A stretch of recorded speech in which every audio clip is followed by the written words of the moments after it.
Hello, traders. It is Sunday evening, July 19th. Let's see if we can set ourselves up for this week. See if we can find a trade for Monday morning. You can see that the market has been in a very, very tight trading range. It has tried to challenge that high made on June 8th of 323.40. We've bumped up against it a couple of times, been within 70 cents of it, and then pulled back. We've got a couple of dojis right here, closing near the high. We keep nudging up against it. I think that the bid is going to be fairly strong as we prepare for mega cap tech earnings over the course of the next 2 weeks. Until mega cap tech has reported, that being Apple, Amazon, Google, Facebook, Microsoft, until all of those big names have reported, I think the market bid is going to stay pretty firm. Those companies have benefited to a large degree from the coronavirus. There's a lot of excitement over these earnings. So they comprise such a large part of the S&P 500 that I believe that buyers are going to want to stay in the market. But once they announce, the air is going to get let out of the balloon. And then I think we start having some issues as we get into August. You've got the coronavirus starting to increase. A lot of states are considering shutting down. We've got big cities shutting down. Many of the states that are staying in phase 3 right now, they account for 40% of U.S. GDP. We're going to need another round of stimulus. We have politicians considering another $1.3 trillion stimulus plan. They're going to have to agree on the exact method of paying this money out, and that has to happen before they go on recess. When everybody goes on recess in August, including the Fed, there's not a lot of commentary from them. The market gets pretty uneasy. And right now, there are polls that suggest that Biden is ahead of Trump by about 15 points. I don't think that's going to play well in September either, given that that being Biden, has said that he's going to repeal some of the Trump tax credits. So I think the market could start getting nervous about that. I think we could start seeing some credit issues. We saw the banks report earnings last week. Bank of America took a $4 billion write down. I think we're going to see a lot of bad debt write downs. I've read a report from The Hill that said that 23 million people could be evicted from their apartments in October. 12 million people did not pay their rent in May. This has some really far-reaching implications.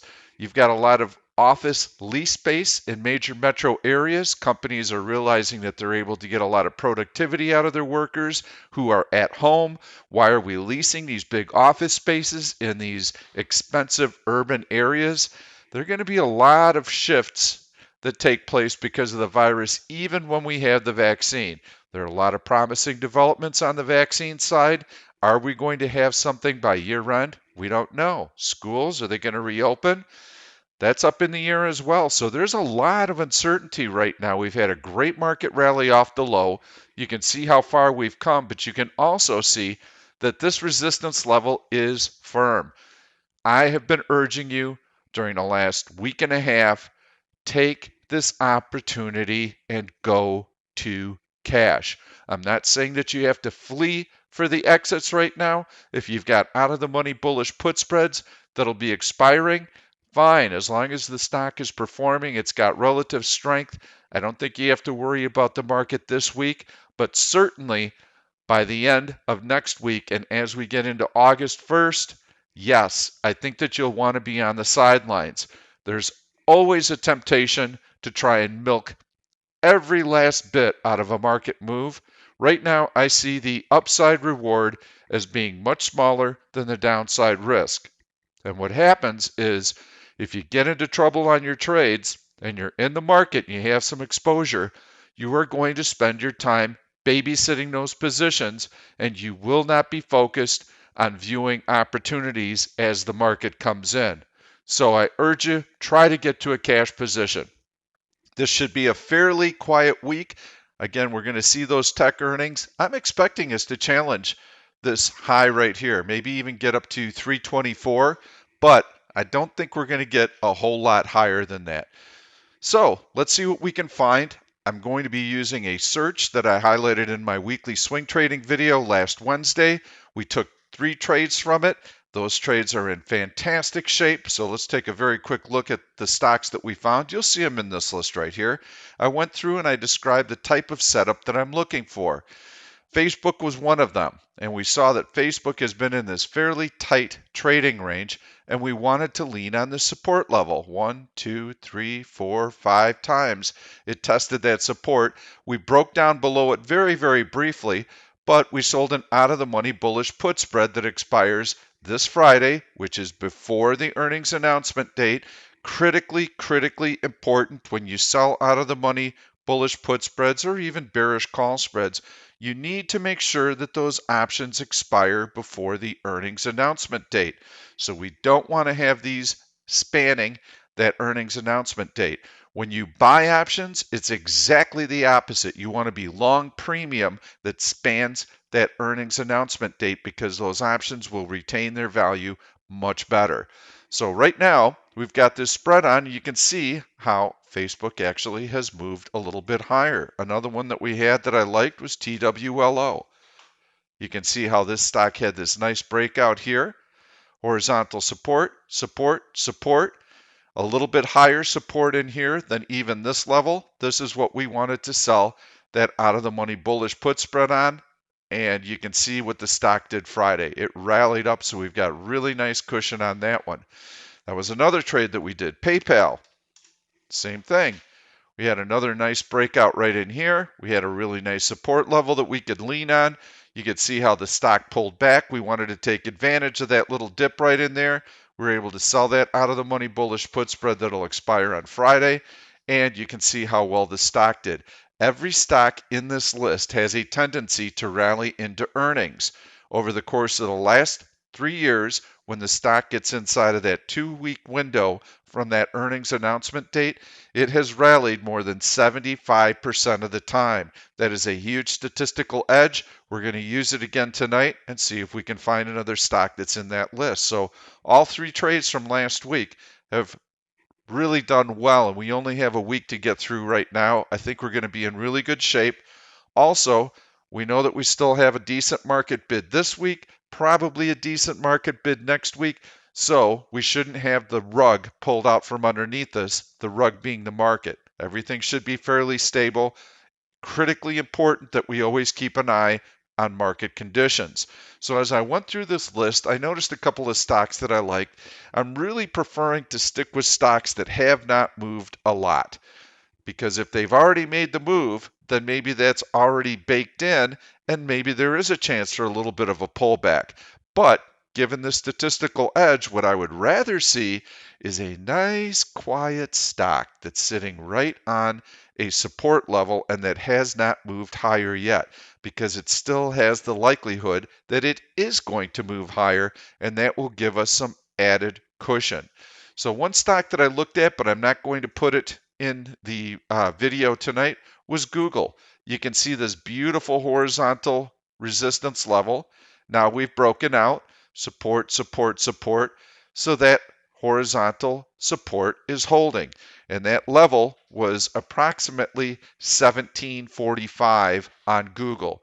Well, let's see when they report earnings. I hover over the E on 730. Awesome. That means that we still have one option expiration before then. We have the 7/24 option expiration, which is this upcoming Friday. That would set up for a pretty decent trade. We would sell the 1745 puts, buy the 1740s, do it for $1 credit. Look pretty good, but the reason that I'm not doing that trade is the same reason that I explained to you. We don't want to be in a market right now that could possibly drop, and we've got very, very expensive options. And if you look at the option bid-ask spread, you can see they're $2, $3 wide. We have no way of getting out of this spread if something does go horribly wrong with the market over the course of the next week. I'm not envisioning that. I think that to err on the side of caution is the best thing that we can do right now. So as I continue to go through this list, and I'm going to be watching this list daily, I'm going to be clicking through all these stocks and looking for new opportunities. It's going to get bigger and bigger because earnings season has yet to climax. We've just started Q2 earnings season. So There are going to be some fantastic candidates in here, and I'm going to go to one stock in particular because I like this setup, and it's Starbucks. And this is exactly the type of setup that I'm looking for.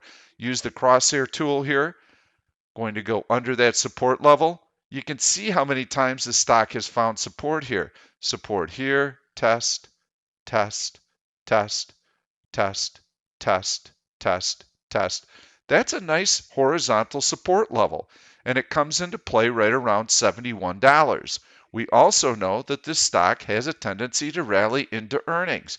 We can also see that it's been able to hold that 100-day moving average, and the market has been flat. So we've got a tail under body, tail under body. I think that $100 support level is going to hold. Comes into play at 73.50. So what we're going to be doing is we're going to be selling an out of the money bullish put spread that expires this Friday.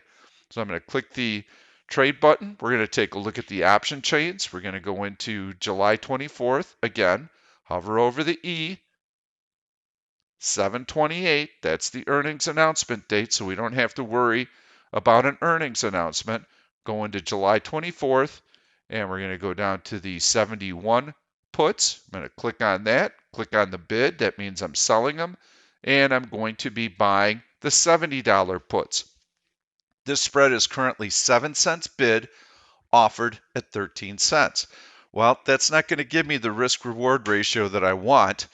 And again, these expire Friday. So if we don't get this trade done tomorrow, Monday, we don't want to do the trade. This is a day order. Well, why is that?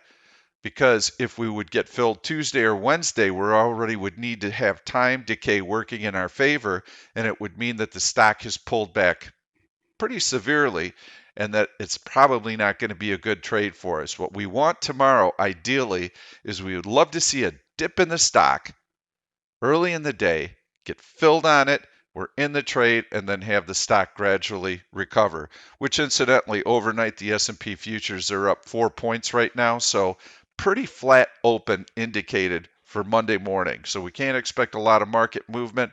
We need a little bit of a dip in the stock, and we're not going to be looking to get 20 cents as we would normally for this. We have to be willing to accept something less.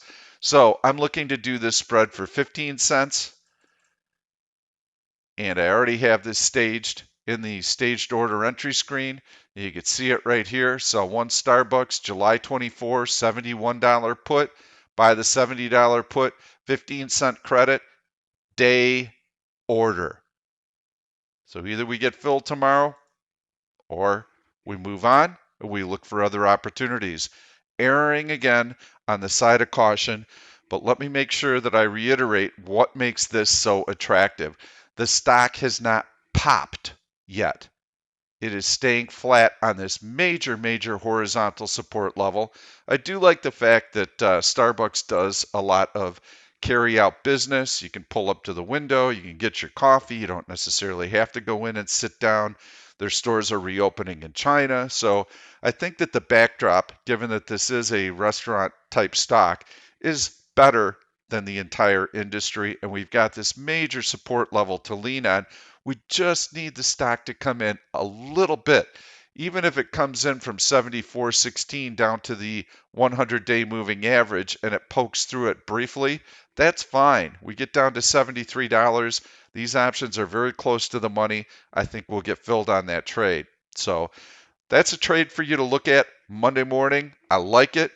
If you are a day trader and you start noticing that Starbucks is trading above the prior day's high, you can come in, and I think this is a stock that you also can look to day trade. So what would I do with that? How would I trade that? How would I know, Pete? You click on GTC, and I'm going to set a GTC alert right here on the high from Friday. You can see that line go across. So if tomorrow the stock is trading above Friday's high, I think it may be an attractive day trade, but I'll be looking for consistency. I would like to see lots of long green candles, the inverse of this. Long red candles closing on their low without much overlap here.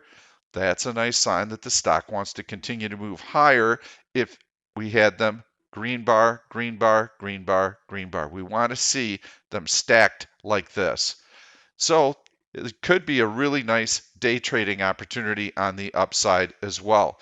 Got to be very cautious right now. Market not doing a whole lot. Tech has been rallying the market, and I think tech is starting to stall out. You can see how we really haven't moved anywhere. These dojis are a warning sign that the market is waiting for new direction. So make sure that you're getting into a cash position. I'm going to conclude tonight by showing you a feature that I've not yet released in Option Stalker. A few of you have been asking me for a while, Pete, could you please do a dark theme? I don't like these bright screens. So I don't have this available yet, but I am testing it. And I'll show you what it looks like. That's the new version, a dark version. You can use whichever one you'd like. You can use the light, you can use the dark. And I'll put up the trade screen here. You can see what that looks like. And so for those of you who absolutely like using the dark screen, you'll be able to do that. And all the other accompanying pop-up screens are also dark. And everything up in here, like the max pain indicator, you can see also dark colors. So if this is what you've been waiting for, I probably will be releasing it in the course of the next week or so. I'm always trying to improve the platform, and your input and feedback lets me know which features you'd be most interested in. So I hope that this is something that you might consider using if you're really into the dark background. That's it for me. I'm not going to be posting any market comments tomorrow morning. I'm going to be taking the day off. And August is typically a great time to take time off. So make sure that if you've got that available to you, that you are taking a little bit of time off, because we're going to have a very, very busy fall session. Traders tend to get their vacation time in towards the back half of Q2 earnings season when Washington, D.C. is in recess. So this is when I typically like to take time off. It's the dullest part of the market during the course of the year. So make sure that you don't have a lot of risk exposure on right now. You're going to see the volume drop off very, very dramatically. If you like the content, please give it a thumbs up. Make sure to subscribe to the YouTube channel and turn on your notifications. We will see you Tuesday morning. Keep it light. Thank you for watching this YouTube video. I'm Pete Stolzers, and I'm going to keep the trade ideas coming along with lots of education. So make sure to subscribe to the channel and please turn on your notifications so that you never miss another trade. If you like the content, please give it a thumbs up. I've loaded 2 other videos that I think you're really going to enjoy. Stay tuned. We'll see you soon.